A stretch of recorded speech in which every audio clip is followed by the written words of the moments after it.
Magandang umaga Luzon, Visayas at Mindanao. Nandito na po ang ating mga tampok na balita ngayong umaga. Mukhang maganda naman po ang araw po ngayon. Pwedeng maglaba.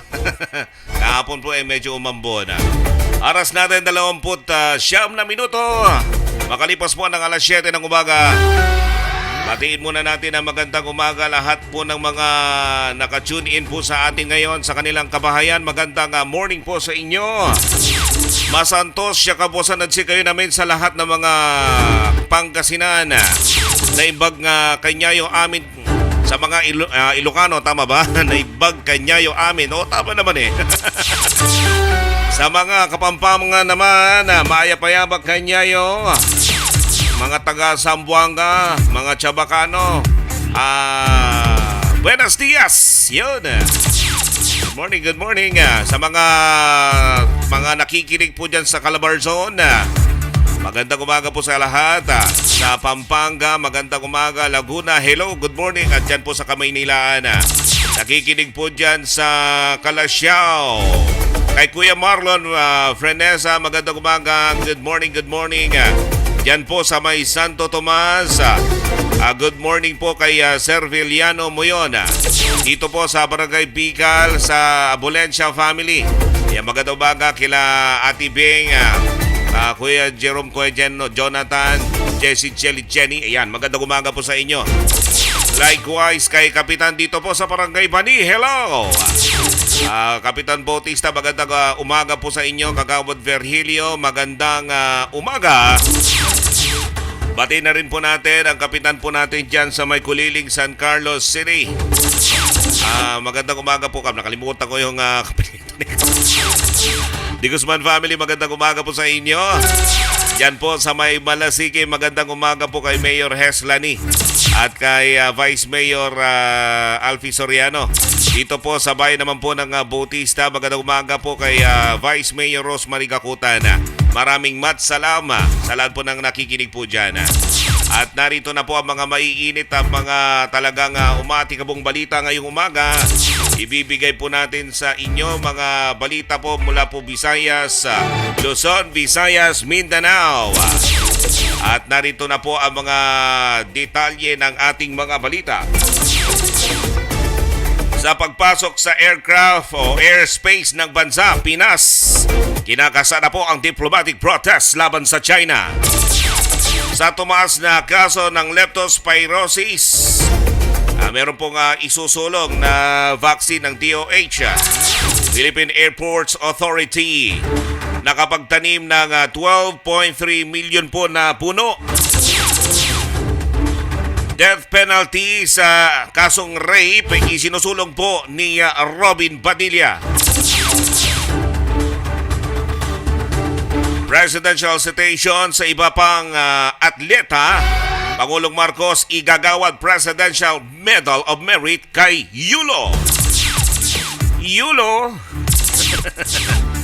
Di babawasan ng Senado. According po yan sa sa ating Senador Chis Escudero. Ang alin, ang holidays po natin. Yan, sabi ho nila. Moro-moro raid sa KOJC compound iimbestigahan ng House. NTF-ELCAC wagi laban sa harassment case. Budget ni Vice President Sara nadagdagan pa. Ito na naman si mainit ang ginagawa nilang issue kay BP Sara. Dami yung pinag-iinitan na. Eto, dumako naman tayo sa balita naman po sa Metro Manila. Metro Manila. Ito, puro shampoo, puro ang dami mga balita ngayon sa ibang probinsya naman po ito. Ang hirap hanapin yung mga ibang balita. Dito tayo sa balitang probinsya. Balitang probinsya tayo. Mamaya na yung sa Metro Manila. Mamaya yung rollback ng gasolina. Malaki po ang rollback po ngayon ng gasolina. Isang barangay chairman naman po sa Pampanga itinumba sa barangay hall. Mukhang mga talagang personal yan. Talagang nilapitan sa barangay. Wala. SUV salpok po sa isang motor at puno. 15 taong gulang patay. 5 pa po ang kritikal. Isa pong konsehal ni Ratrata paglabas ng simbahan patay. Pangulong Marcos pambansang pabahay inilunsad ng DHSUD. Food delivery rider pumalag sa agaw motor, utas sa tandem. Mag-ama tumawid sa ilog, 4 na taong gulang tinangay ng agos, patay. Ba't mo kasi dinala dyan? Ikaw talaga tatay, oh. 650 taga Central Mindanao sumabak ng PMA entrance exam. Tirador ng convenience stores umatake muli sa Cavite. At narito na po ang mga nilalaman ng ating mga balita ngayong umaga. Hi muna, good morning muna. Diyan po kay Daniel E. Ventura, diyan po sa may Isabela, Kawain City, Isabela. Likewise, yung mga anak ko dyan, syempre. Family Ventura, magandang umaga. Diyan po sa may Minante Uno, good morning. Hoy, si Marites Ocampo sa ibang bansa, nakikinig po ngayon. Maraming salamat. Si Michelle, magandang umaga. Tulfo, magandang umaga. Sino pa ba yung mga kasama ho natin dyan? Paring Joseph Ignacio, good morning. 7:35 ng umaga. NTF-ELCAC wagi laban sa harassment case. Malaking tagumpay sa National Task Force to End Local Communist Armed Conflict or NTF-ELCAC ang pagbasura ng Court of Appeals or CA sa petisyon para sa writ of amparo of habeas data na isinampa ni Jonila Castro at Jed Tamano na nag-uugnay sa komunistang organisasyon na nagkukunwaring environmental community organizers. Sa press conference sa Camp Crame, binigyang diin ni Assistant Director General Jonathan Malaya na ang tagumpay na ito ay patunay ng katotohanan at hustisya bilang sagot sa kampanya ng paninirang puri at propaganda laban sa NTF-ELCAC ng komunistang grupong terorista. Ang desisyon ng Court of Appeals ay malinaw ng paglilinis na pangalan para sa NTF-ELCAC bilang isang organisasyon at para sa akin mismo dahil ako ay pinangalan ng respondent sa isang malinaw na walang pasihang kaso sa panggigipit po yan ay sinabi ni Malaya.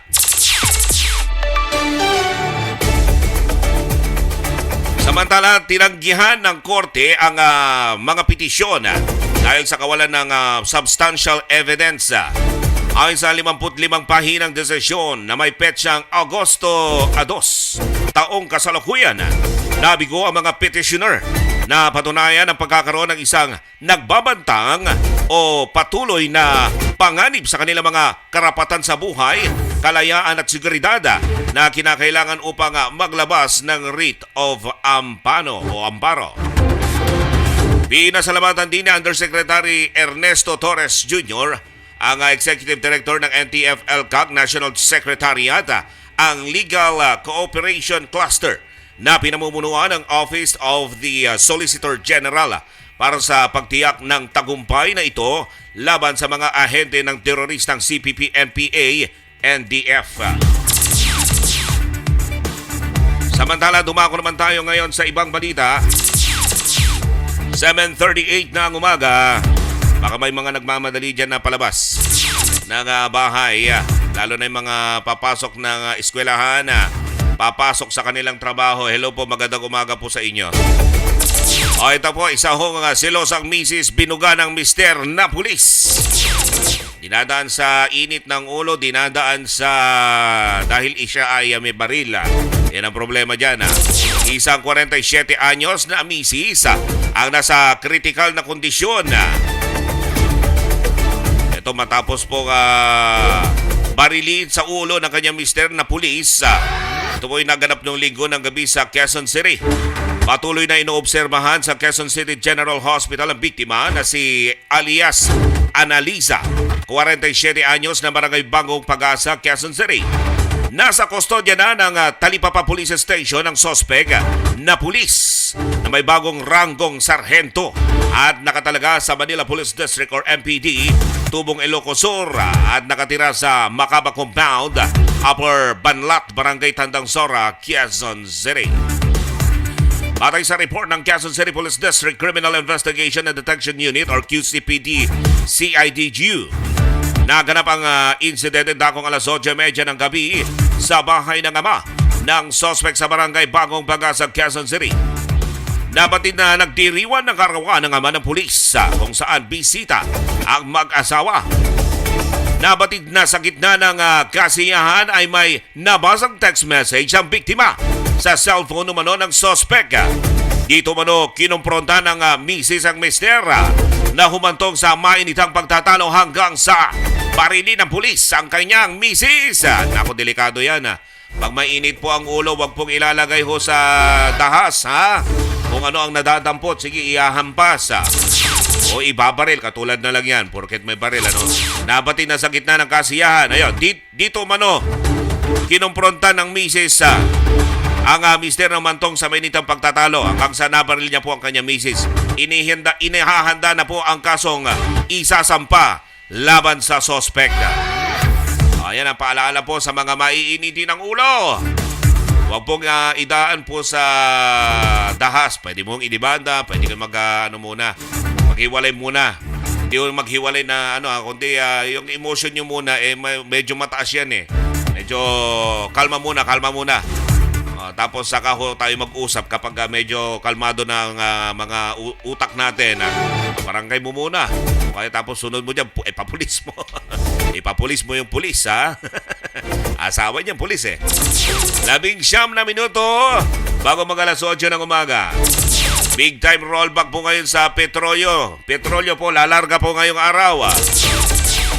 Magkano kaya ang ibinaba? Kasi minsan malaki po yung itinataas, maliit naman po yung ibinababa. Alamin po natin.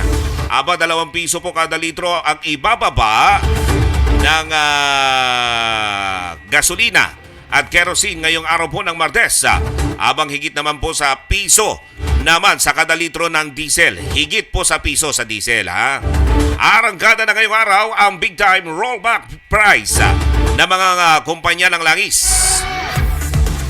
Ito ay makaraang ihayag ng Sea Oil Philippines Corporation at Shell Philippines or Shell Pilipinas Corporation na abutin sa, ang laki nito, 2.45 o 2 piso at 45 sentimo kada litro ang ibababa ng presyo ng gasolina or 2.40 naman per liter na naman baba sa presyo ng kerosene at nasa 1.90 kada litro po ng diesel.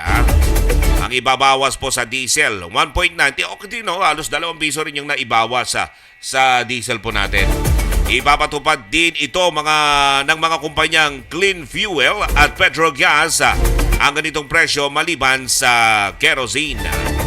Alas 12:01 kanina pong madaling araw ay ipatutupad ng Clean Fuel ang price rollback.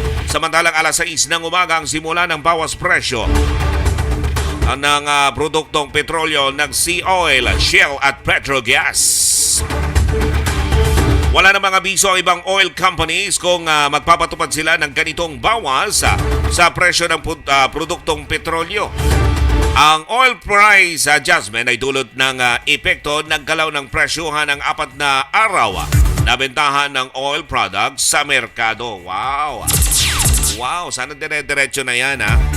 Sunod naman sana yung balita ho natin ay bigas. Bumaba ho yung bigas.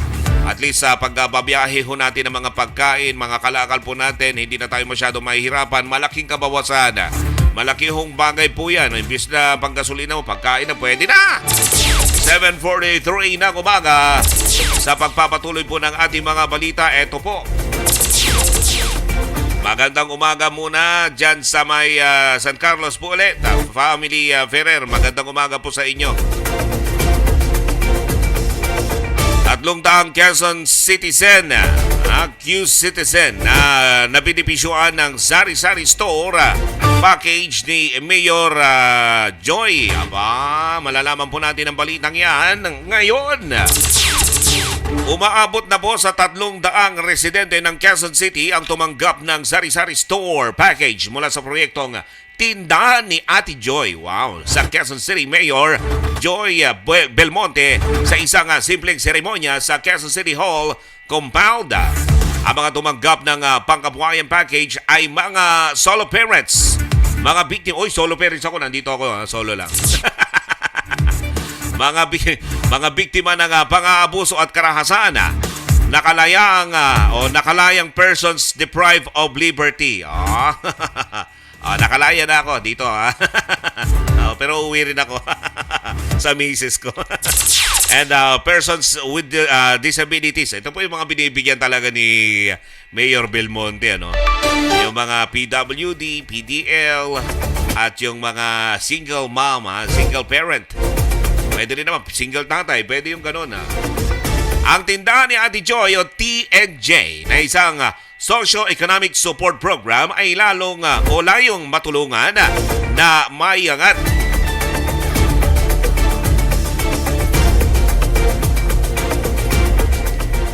po ang kabuhayan ng mga nabanggit at maging self-sufficient. Ang programa na may startup capital na 10,000 pesos halaga ng mga grocery items tulad ng bigas, delata, cooking oil, hygiene products, at iba pang pangunahing basic commodities.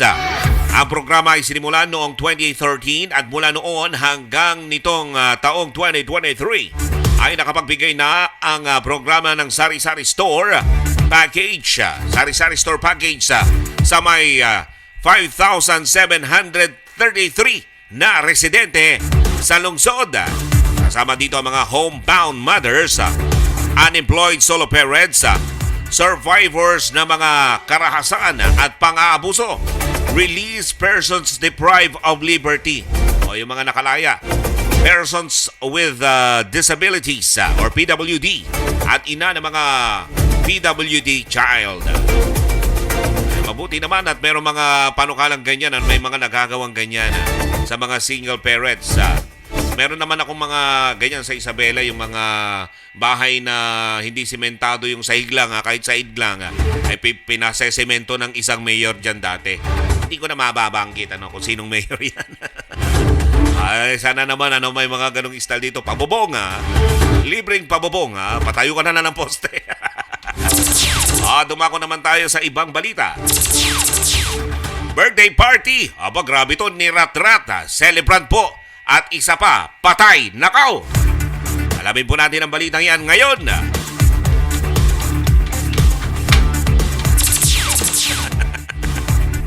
Para masisira na tong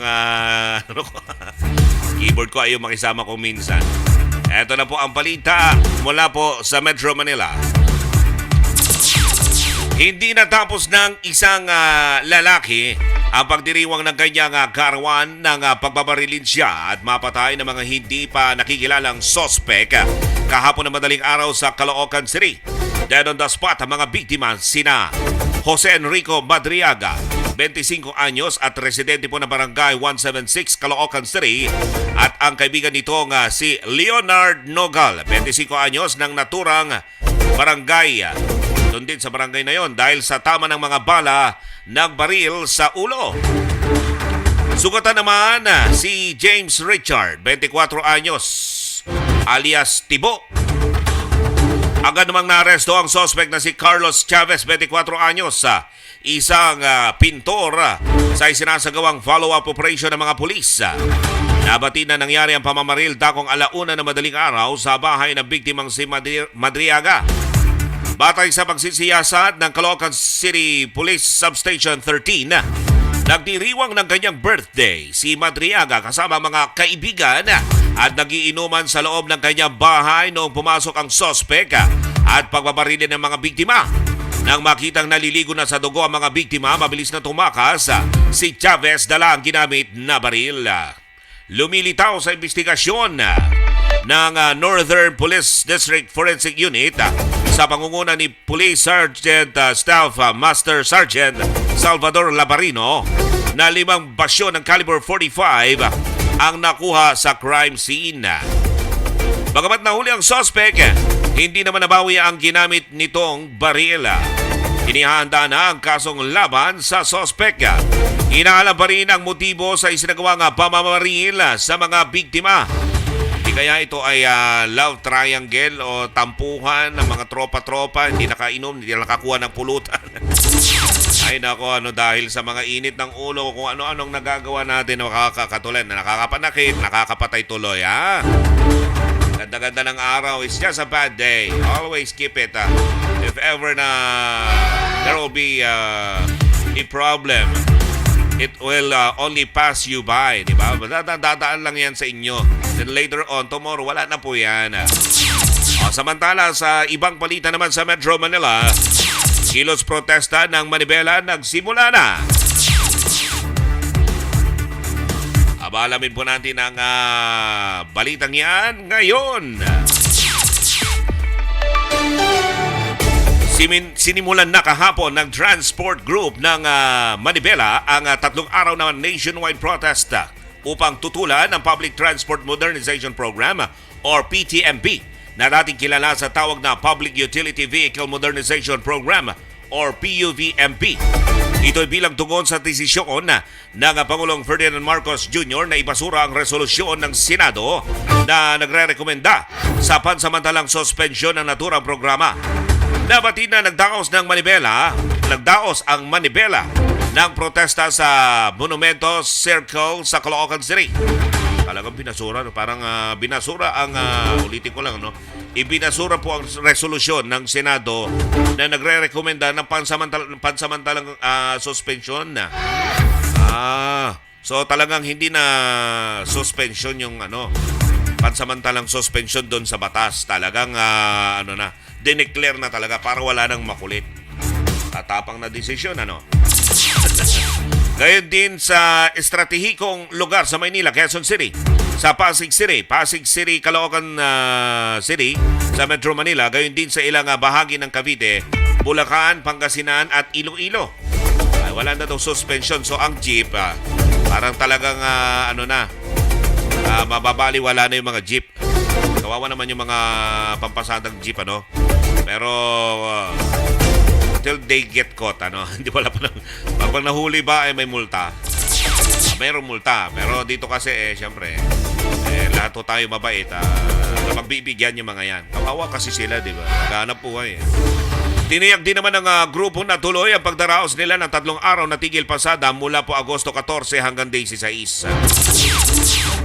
Sinabi po ni Manibela President Mar Valbuena, maging ang kanilang mga miyembro sa mga lalawigan ay makikilahok sa protesta. Magmula po sa Baguio, pababa ng Pangasinan, Trans-Central Luzon, sa Ilagan at Kawayan sa Isabela, Calabarzon, Western Visayas, Central Visayas sa Cebu, at Lapu-Lapu, Ormoc, Tacloban, Catbalogan, Iligan, Butuan, Cagayan de Oro City, Sarangani at Davao City po. Ayan po ay sinabi sa panayam sa radyo nitong linggo ng gabi sa Manibela. Ang dami rin makikilahok sa protestang yan. Samantala, tiniyak naman ng grupong Piston na maging sila ay lalahok sa naturang tigil pasada. Sa isang pulong balitaan kahapon, sinabi ni Piston President Modi Floranda na kaisa sila ng Manibela sa pagdaraos ng naturang welga sa ruta. Yan, daming magwewelga. Sino pa kaya ang mga lalahok sa welgang yan, 7 minuto bago mag-alas 8 ng umaga. Almusal, kape-kape, meron siyang mainit na kape at mainit na pandesal. Maraming salamat naman. Nalagyan ng sikmura. Sino kayo magbibigay? Dito sa ating istasyon. Ngayon gusto ko yung binatog. Binatog. Oh. Abulensya family. Kay Jelly Jessie. Yan, Jenna, dala kayo dito binatog. Balita pa rin sa Metro Manila. Dalawa po ang nahuli sa higit 1 milyong pisong halaga ng shabu. Alamin po natin ang balitang yan ngayon. Mahigit sa 1 milyong pisong halaga ng shabu ang nasamsam sa dalawang drug pusher sa isinasagawang bypass operation sa Parañaque City Police Station o ng Parañaque. Ginawa ito ng Parañaque City Police Station Drug Enforcement Unit. Kamakalawa po. Hindi po ginanap po doon sa police station. Sa labas po, sila ho yung gumanap. Kinilala ang mga nadakip na suspect na sina alias Marvin, 28 anyos, alias Edward, 20 taong gulang. Mga bata na ito.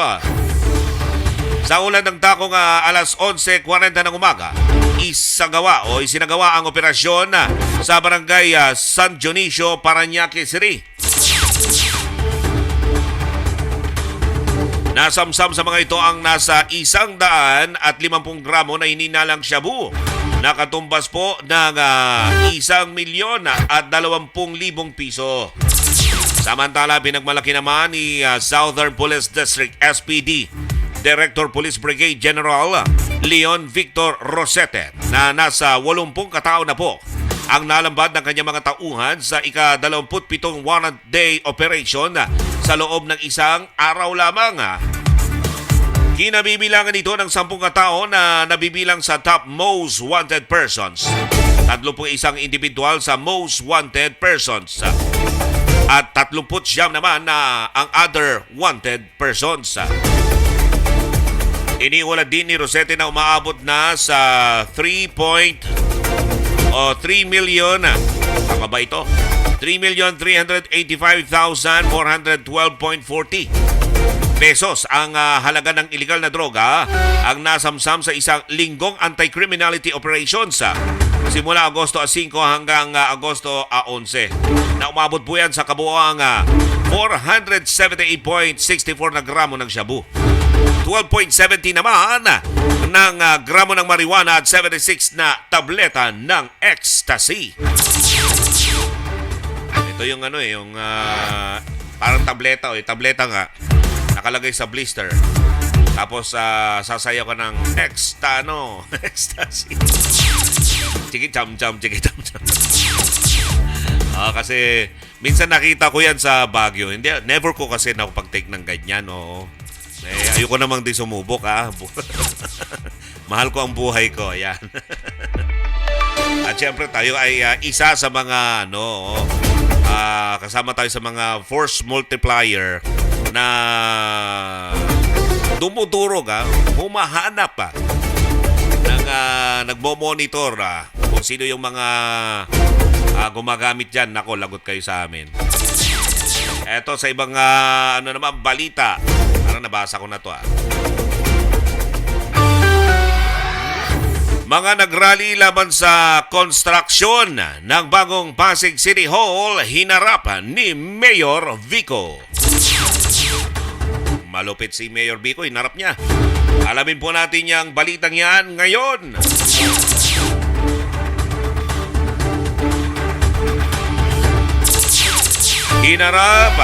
Hinarap kahapon ni Pasig City Mayor Vico Soto ang mga taong nagrarally kontra sa planong pagpapatayo ng bagong Pasig City Hall na nagkakalagaan ng 6 billion pesos. Nabatid ang naturang rally na inorganisa umano ng grupong Save Pasig Org. Ngunit nagulat ang alkalde nang matuklasan na karamihan sa mga rallyista ay hindi naman residente ng Pasig City at sa halip ay mga taga Quezon City na hindi umano alam kung bakit dinala sila sa Pasig. Sa kanyang Facebook page, sinabi ni Soto na bago ang rally ay may natanggap ang media na press release kamakalawa na may magrarally daw na mahigit 300 Pasigueño sa harapan ng City Hall dakong alas 10 ng umaga, Agosto 12. Nako, nakarating anya sa kanyang ang balita kaya't pagdating na mga rallyista ay kaagad niyang pinuntahan ang mga ito dahil bukas naman siya sa kanilang mga katanungan. Kaso lang, pagdating ko sa kanilang rally, Puro naman hakot mula sa Quezon City ang naabutan ko. Ayan po ay nasa video. Ni hindi alam ang karamihan kung bakit sila dinala sa Pasig. Ayan po ay sinabi ni Mayor Vico Soto. Ayan Vico Mayor. Siyempre, mayroong mga tao sa likod ng mga yan na inupahan, inarkila na para may magrarally doon baga. Sayang din ang 500 baga. Kaugnay nito, muli din namang tiniyak ni Soto na bukas siya sa mga katanungan at pagsusuri. Anya pa, handa tayo para rito.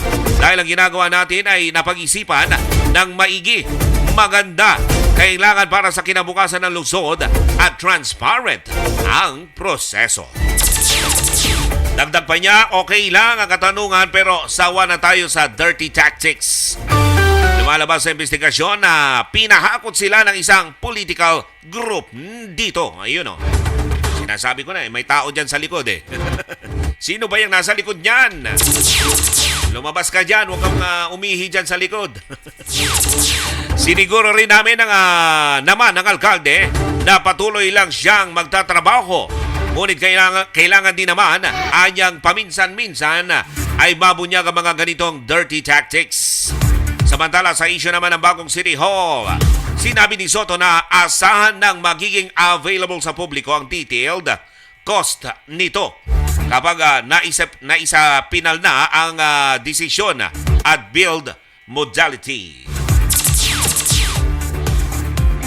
Anya sa ngayon kasi ay may mga requirements pa ang winning bidder na kailangang tugunan bago matuloy ang contract signing. Tama nga naman. Wala pa nga masyado kayo nagmamadali. Oras natin, eksakto alas 8 ng umaga. Magandang umaga sa mga misis. Wala yung mga estudyante ngayon. Kaya sasamantalin ang oras ng pagtatrabaho sa bahay. Minsan pakainin nyo rin yung sarili nyo. Huwag munang lagi ring trabaho. Mamaya may hilo-hilo kayo dyan. Bago ho kayo magsagawa ng mga mabibigat na gawaing bahay. Almusal muna ho kayo. Yan. At bago kayo maglabang, ganda ng araw. Ganda ng panahon ho natin ngayon. Pwede ho kayong maglaba ng maglaba. Yun. Balita naman sa mga ilang probinsya ho ito. Probinsya na yata yung nabalita natin. Ito, probinsya to. Balita po mula po sa Pampanga. Isang chairman sa Pampanga ang itinumba sa barangay hall. Nako, nakakabahala po yan lalo na sa mga barangay chairman dyan sa Pampanga. Ano ho bang problema po dyan? Alamin po natin ang balitang yan ngayon. Balita po mula po Camp Olivas, Pampanga. Patay ang isang barangay chairman matapos pasukin at pagbabarilin sa loob mismo ng kanilang barangay hall sa bayan ng Arayat dito sa lalawigan nitong linggo ng gabi. Gabi may tao sa barangay. Nandiyan si barangay captain. Kasipag naman ni kapitan. Inilala ni Brigade General Jose Hidalgo Jr., Central Luzon Regional Police Director, ang biktima na si Chairman Norberto Lumbang, 57 taong gulang na barangay Laquios, Arayat, Pampanga. Sa inisyal na investigasyon, dakong alas 8:30 ng gabi nitong linggo, habang nasa loob ng barangay hall ang nasabing kapitan, nang biglang dumating ang 4 na sospek, lula ng itim na Toyota Innova na may plakang NAU 2713. Tatlo sa mga sospek ang bumaba sa sasakyan na isa rito ay armado ng mahabang baril at agad na pinasok sa loob ng barangay hall ang chairman saka pinagbabaril. Dugo ang bumulagta ang biktima na nagdamo ng mga tama ng bala sa iba't ibang bahagi ng kanyang katawan sanhi ng kanyang agarang kamatayan. Matapos ang pamamaril, mabilis na sumakay ang mga sospek sa kanilang getaway vehicle at sumibat na sa hindi mabatid na direksyon. Kaugnay nito, iniutos na ni Hidalgo ang masusing investigasyon sa pagpatay sa chairman. Naglabas din ng flash alarm ang agad na ikinasa ng dragnet operation upang matunton at maaresto ang mga sospek. Wala ba niyang CCTV camera nang sa ganun mabilis po silang Matonton Gutierrez, ha? Medyo mahirap ang wala mga bantay. Wala bang barangay tanod gabi? Dapat may tanod dyan sa barangay. May iniiwan kayong isang tanod sa barangay, isang tanod sa medyo madidilim na lugar, ano? At mataong lugar. Dapat hindi lang dapat kalat-kalat yung mga natin mga CBO natin nang sa ganun makaiwas tayo sa mga masasamang loob. Nako, araw-araw na lang mayroon hong namamatay.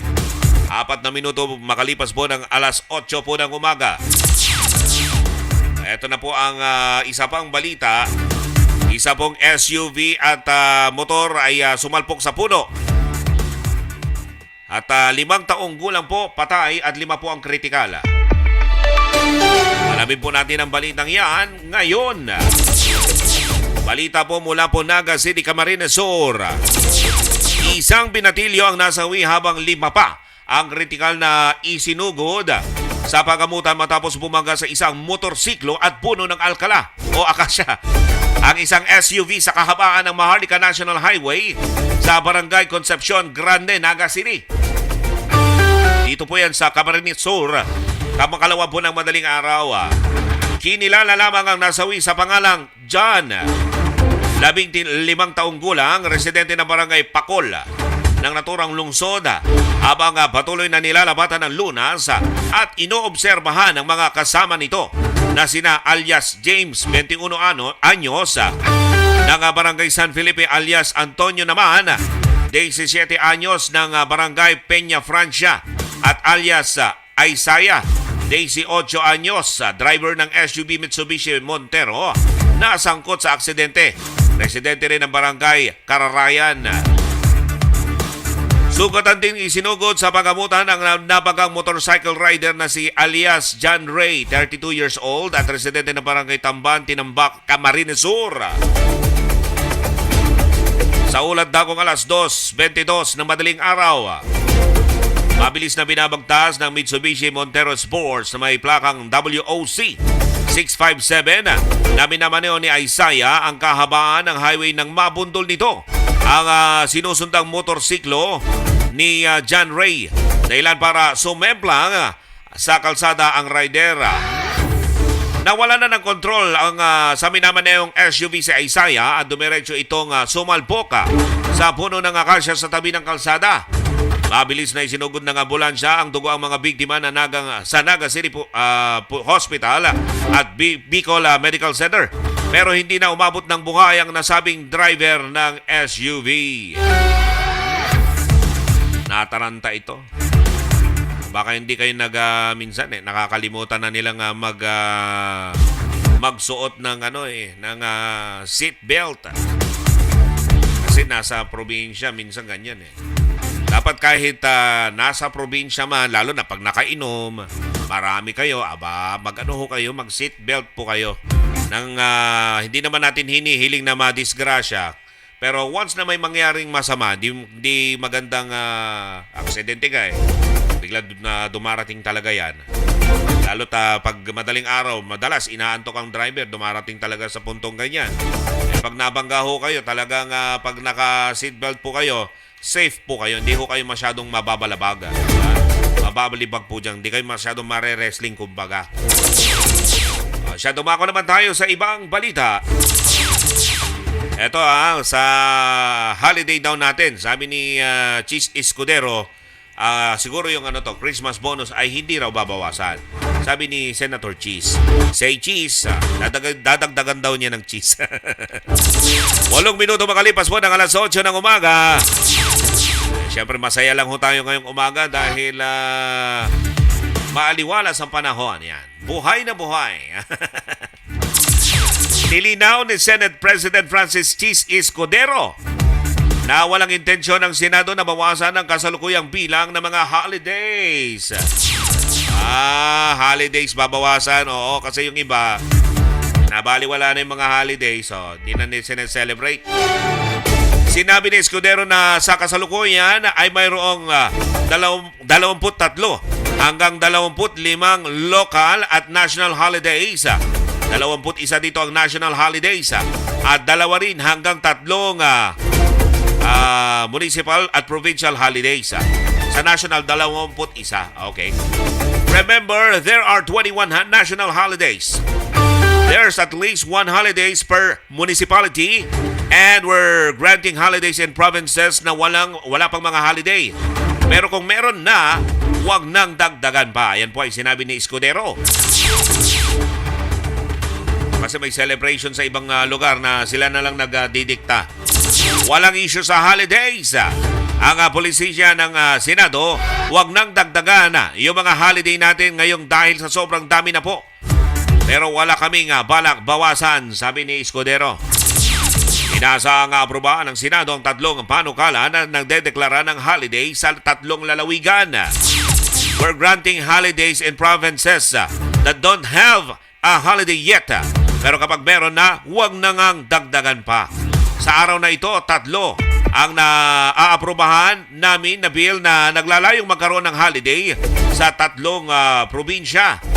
Yung isa hindi namin pinayagan dahil may 2 sa siyang provincial holiday. Yan po yung sinabi ni Escudero. So, doon nag-a-apply. Ito yung maliwanag na ebidensya na huwag nang dagdagan pero huwag din babawasan.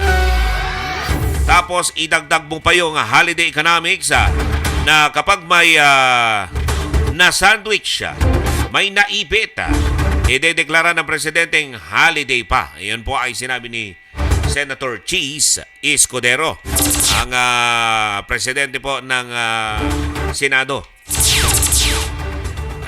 Ganun talaga. Nang dagdagan ng holiday. Ang dami na nating mahahabang bakasyon. Siya, dumako naman tayo ngayon sa ibang balita. Ako po yan ay magbigay muna tayo ng konting daan para sa ating mga sponsor. Oras natin, 10 minuto bago o makalipas po ng alas 7 ng umaga. At ang balitang yan ay hatid sa inyo ng iBerry Gold. Ang balitang ito ay hatid sa inyo ng iBerry Gold. Pakinggan po natin si Ginang Lucia at paano siya natulungan ng iBerry. Yung mata ko may katarak na. Yung iBerry, inom ako ng 10 days, maganda na yung paningin ko. Yung iBerry, sobra ka epektibo. Mawala yung Makati pag nakatik ng iBerry. Negosyong walang fire extinguisher, delikado. Kahit nasa loob ka pa, maliit man na tindahan, delikado pa rin. Kaya, requirements sa batas. Ayon sa the Fire Code of the Philippines, RA 9514, kailangan na fully compliant ang isang occupancy o isang negosyo. Kaya sumunod sa tamang proseso. Safety first. Ika nga, kumuha ng fire extinguisher sa Turdens Enterprises. Turdens Enterprises. For dry chemical, available po ang AFFF, HFC 123, HFC 236FA with different sealing type. Merong 1.5 pounds, 3 pounds, 5 pounds, 10 pounds, 20 pounds, 50 pounds, 100 pounds at 200 pounds na fire extinguisher. High-tech na rin ang Turdens Enterprises. We also install stand-alone equipment tulad ng emergency lights, smoke detector at fire alarm with sensory technology, plus mga exit signs and firefighting equipment, automatic fire alarm system, kitchen suppression,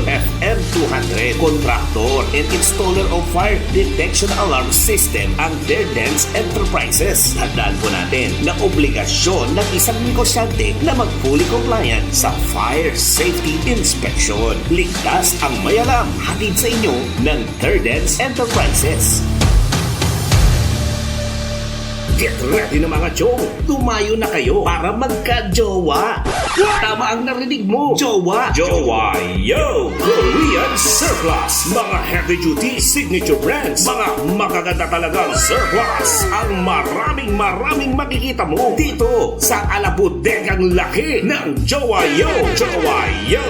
Korean Surplus. Mapa-opisinang mga gamit, original appliances, matitibay na furnitures, kalidad ng mga kitchenwares. Sobrang dami mga insan. Mga hinahanap natin, makikita mo sa Jowayo Surplus. Ang gaganda ng mga cabinets, dining table, office chair, gaming chair, beds, sofa bed. Sobrang dami ng mga designs. Meron ding refrigerator, oven, rice cooker, blender, mixer, TV, washing machine, induction cooker, aircon, air cooler, printer, computer parts, monitor, speaker, mouse, keyboard. Imported lahat yung mga yan. Galing Korea. Magjo-jowayo ka na ba? Jowayo Korean Surplus. Jowayo Korean Surplus. Hindi pa tapos mga jowa. Dami pang mga kitchenwares dito. Frying pan, stainless pot, kitchen utensils. Meron ding mga RTWs, sapatos, mga heels. Lahat yan matitibay, magaganda, malupit kasi marami ka nang mapagpipilian. Napakamura pa. Kaya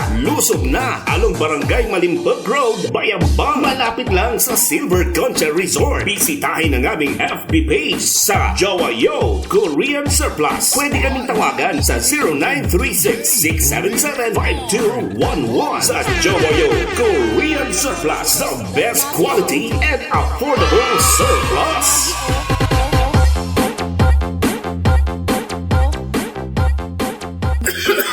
Pabili!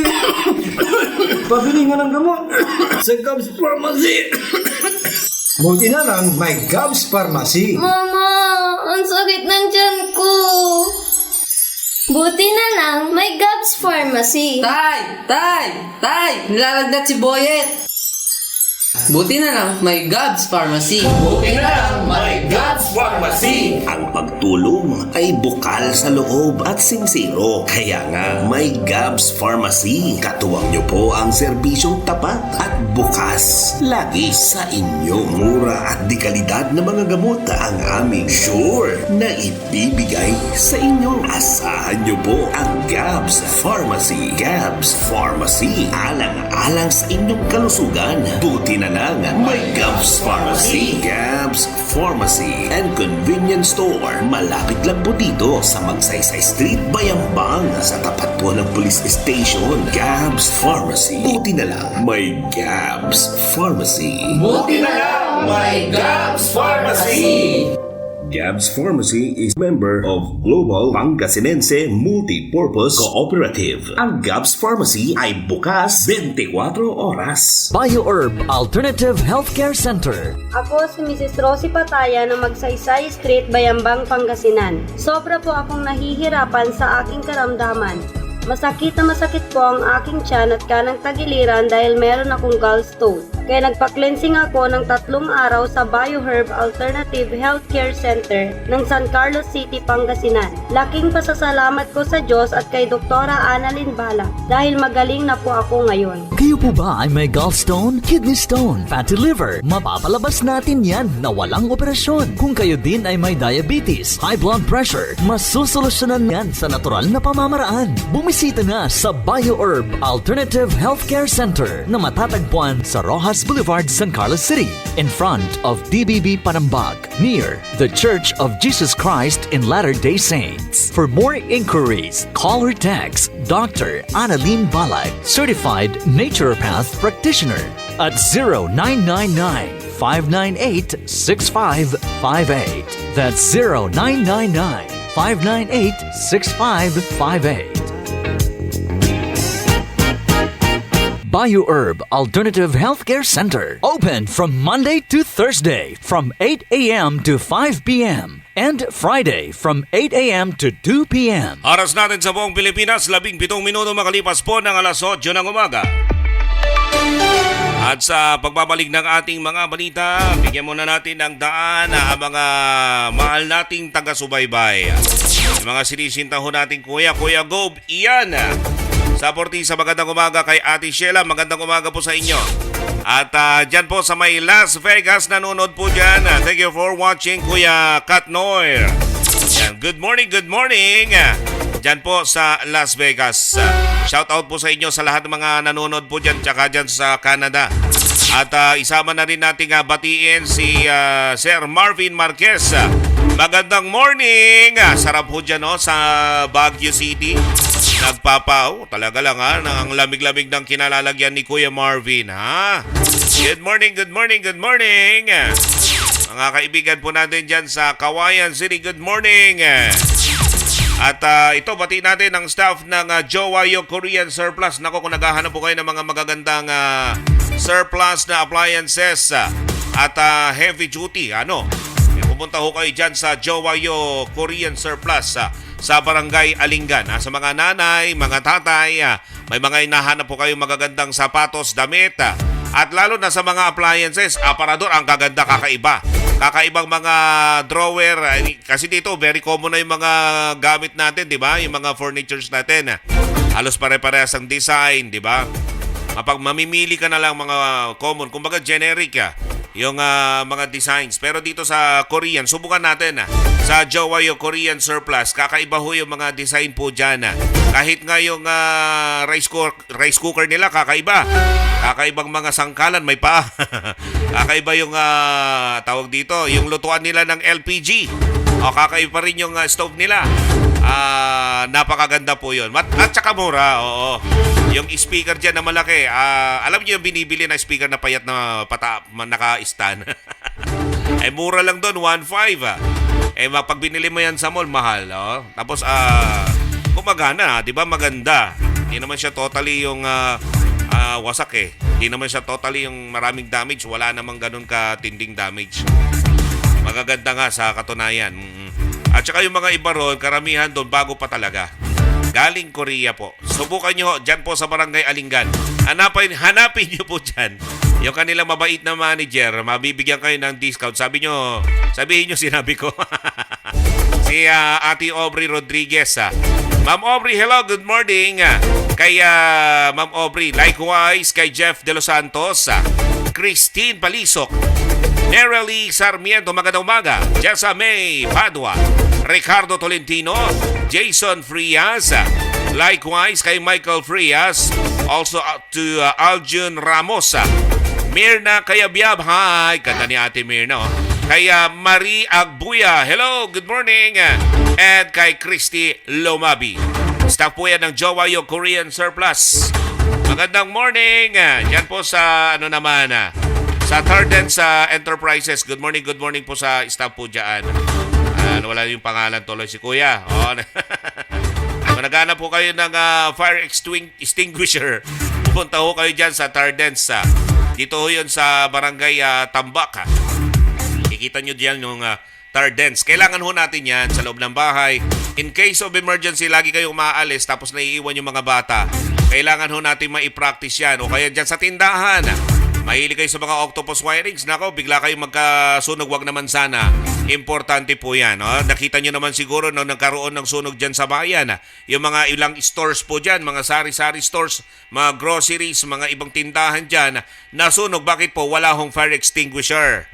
Pero pag meron kayong fire extinguisher, maliit pa lang yung apoy, napapatay na po kaagad. Diba? Dapat meron ho kayo lahat ng ganyan. At wag hong ugaliin na pinababayaan yung mga yan. Yung mga fire extinguisher ho ninyo, dapat ho laging nare-refill yan. Kasi may expiration din po yan. Pero matagal na may expiration niya, ilang taon din. Subukan nyo ho, nang sa ganun po, yan sa Tardens, subukan nyo ho, iba na ho yung prevention, than curing. Anuin mo pa ang baka magkasakit ka, sabi nga nila yung aanuin mo pa ang kung umuulan ka, wala kang payong. Dapat magpayong ka muna bago umulan. Minsan kasi nabasa ka na, saka ka lang magpapayong. Yun ang ibig kong sabihin. 8:22. Balikan po natin yung mga balita, ha? Ito yung mga kaibigan natin dyan sa Las Vegas, Canada, sa Saudi, sa Dubai. Si Maring Cristel Mendoza nasa Dubai na. Thank you for watching. At dyan ho sa Israel. Magandang umaga po sa inyo. Mga nanonood po dyan, mga kapatid at mga kaibigan po natin dyan. Moro-moro raid sa KOJC compound. Iimbestigahan na ng House. Paalamin po natin ang balitang yan ngayon. May imbestigahan na ni Surigao del Norte 2nd District Congressman Robert Ace Barbers sa Kongreso ang di umano'y scripted o moro-morong raid ng National Bureau of Investigation or NBI sa Kingdom of Jesus Christ or KOJC compound noong nakaraang linggo kaugnay ng patuloy na paghahanap sa puganting si Pastor Apollo Kibuloy. Ayon kay Barbers, kailangan na bigyan linaw ng NBI Region 11 Director Archie Albao ang akusasyon laban sa kanya na moro-moro lamang ang ginawa nilang raid kamakailan sa compound ni Kibuloy. Sinabi ni Barbers, chairman ng House Committee on Dangerous Drugs, na marami ang nakapansin na tila scripted at pawardi-warding paghahaluglog o paghahalughog ng NBI sa nasabing compound. Mabigat ang akusasyon kay Director Albao. Mahalaga na maimbestigahan ito para malaman natin ang katotohanan tungkol sa isyong ito. Ayaw natin na magbigay ng ating konklusyon dahil kailangan nating marinig ang anumang sasabihin ni Director Albao. Ayan po yung sinabi ni Barbers. Ani Barbers, maraming kailangang ipaliwanag si Albao sa Kamara de Representantes. Kabilan na ang akusasyon laban sa kanya na malapit umano siya o ang tinatawag na may close ties kina Kibuloy at dating Pangulong Rodrigo Duterte. Anong kinala? Ito na kung anong inuugnay, no? Sige, close na sila kung close. Dapat dinadamay nyo na rin si Pangulong Duterte. Ganyan yung mga style ninyo eh. Sa pag-iimbestiga ninyo parang magulo, no? Nag-raid na nga tapos talagang mahirap pang pasukin ng lalo't meron kang sabi nga close ties. Medyo pag-iisipan ka ng hindi maganda. Magawa ka na nga, nagtatrabaho ka na nga, mag-iisip pa sila ng masama sa'yo. Ito, binigyan diin naman ni Manila the 2nd District Congressman Rolando CRVM Valeriano na kilala si Kibuloy bilang eksperto sa pagtatahi ng mga maling impormasyon at fake news. Kaya dapat lamang na maimbestigahan ang mga akusasyon laban sa NBI Region 11. Sige na nga dyan, oo. Kayo na ang bida dyan, oo. Kayo ang nakaupo oo. 8:25 ng umaga. O NTF-ELCAC wagi sa laban sa harassment case. Pag nabasa na natin to nabasa na natin to. Tapos itong death penalty ni Robin Padilla. Nabasa na ho natin yan. Naibigay na ho natin kanina yung mga yan. At yan ang ating mga balita ngayong araw. 8:26 ng umaga. Mamaya babalikan po namin kayo para sa mga susunod pang mga balita. Batiin muna natin ang magandang umaga mga kababayan po natin dito sa Bayambang. Hello po, good morning, good morning. Diyan po sa Nalsyan, magandang umaga sa inyo. Dosiko Pares magandang umaga. Batiin na rin natin ito sa YSN Cartin and Accessories kay Sir Boyet. Hello Kuya Boyet, magandang umaga. Si Ma'am pangalan nito. Elma ba yun? Oo. Parang palpalaran bukulan Diyan po sa Padolina. Ayan. Good morning sa mga staff ng Padolina Battery Shop. Basta Baterya, Padolina. Naghanap kayo ng baterya ng inyong sasakyan. O kayo naman ay masakit ang ipin, kung ano-ano na masakit ang tiyan, kung ano-anong masakit ho sa inyo.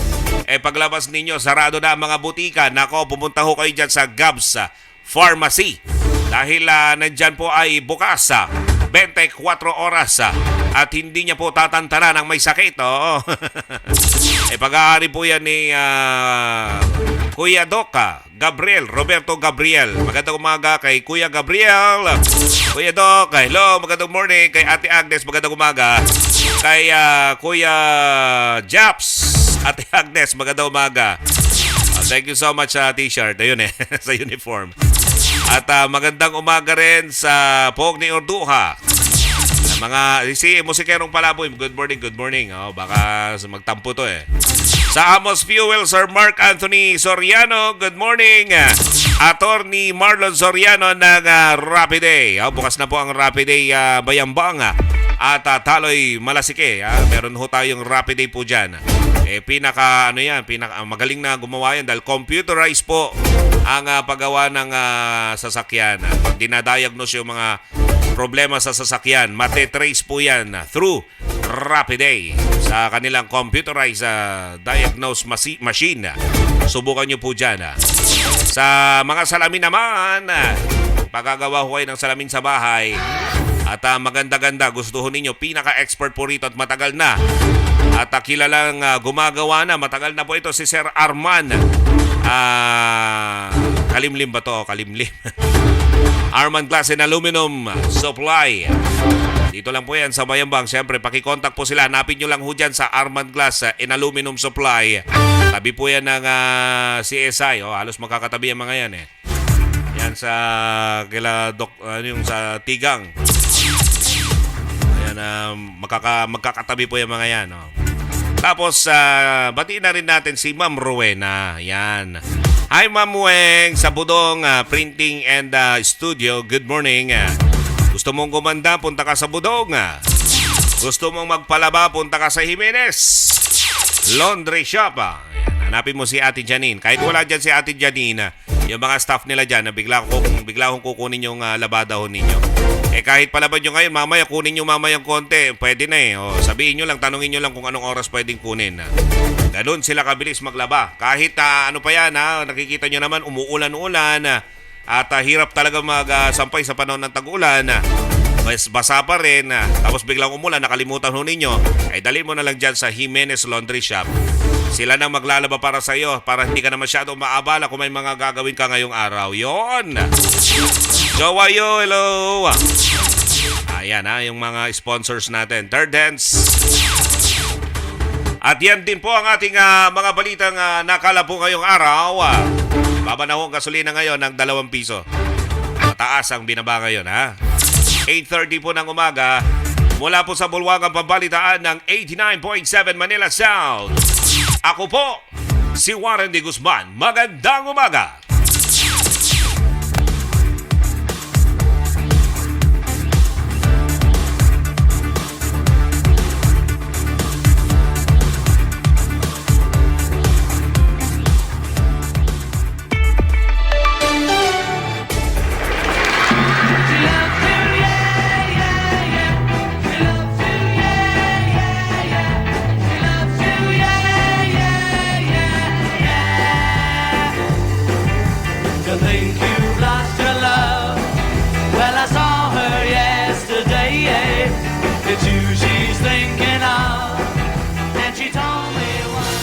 Bringing you the latest news and the hottest music wherever you are. This is Amapola Broadcasting System, caring for the environment, advocate of responsible journalism. Say mata so espiho na kamarirwa, kanyan importante ya alwaran tayuya, wadjala so ay berry gold ya walay lutin. Walay 10 mg lutin tuya. Say lutin at amayamay so benepisyo to para udmata tansay pakanang mo. Kabaten tayo no anto kasi so benepisyo na ay berry gold ya walay lutin tapyan makatulong ed sika. Say lutin sa ragton na protektaan sumatam ed makaderal ya high energy light waves ya singa ultraviolet rays tan blue light ya sika to sumakakaderal na retina tayo tan macula. Sikatumot sa mga amper tan mampapatantan na tsansa na age-related macular degeneration o AMD ya singugan na pakabalang na